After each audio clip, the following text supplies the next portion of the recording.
Beneath the surface of the whole tech world, way beyond the headlines about AI and the newest smartphones, there is another race going on. And it's quieter, it's a lot more complex, and honestly, the stakes are infinitely higher.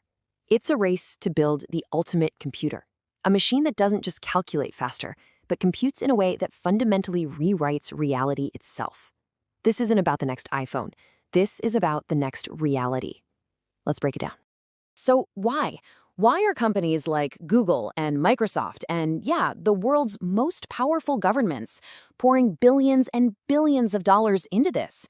Well, it's because they all know something that most people don't. We are standing right on the verge of the next great technological revolution.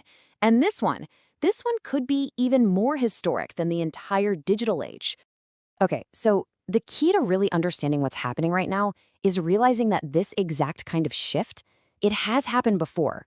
There is a pattern here, a kind of silent transition that happens between eras of computation, that, when you see it, puts this whole moment into a stunning new context. When you actually lay it out like this, you start to see this rhythm in history. For 2,000 years, we used analog computers, gears and levers, like that incredible Antikythera mechanism, to model the universe.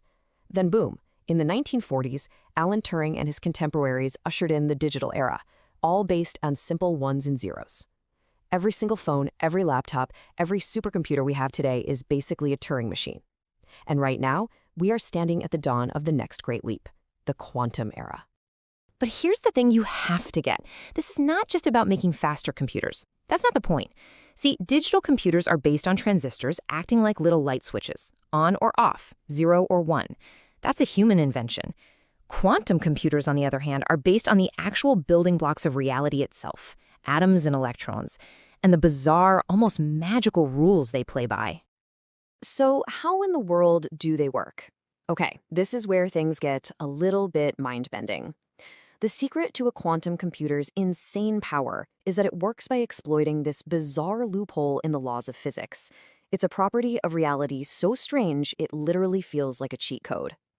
Think about it like this. A regular, classical bit is just a light switch. It's either on or it's off, 1 or 0. Simple.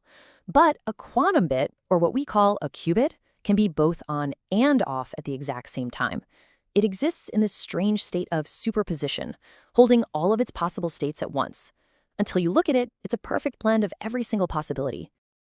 Yeah, and as the physicist Dr. Michio Kaku puts it, this wild ability to exist in multiple states at once means quantum computers are exploring countless possibilities simultaneously. They aren't just calculating in our universe. In a way, they are leveraging parallel realities to find an answer. That right there, that is the source of their unbelievable power. And that power, it just grows exponentially. Get this. While 20 classical bits can only hold one value at a time, 20 qubits in superposition can hold over 1 million values all at once. Add just one more qubit, and that number doubles again. This is a kind of growth that classical computers can never, ever hope to match. Okay, so if these things are so ridiculously powerful, why isn't this technology everywhere? Well, it turns out that harnessing the power of parallel universes, it comes with one enormous, massive challenge.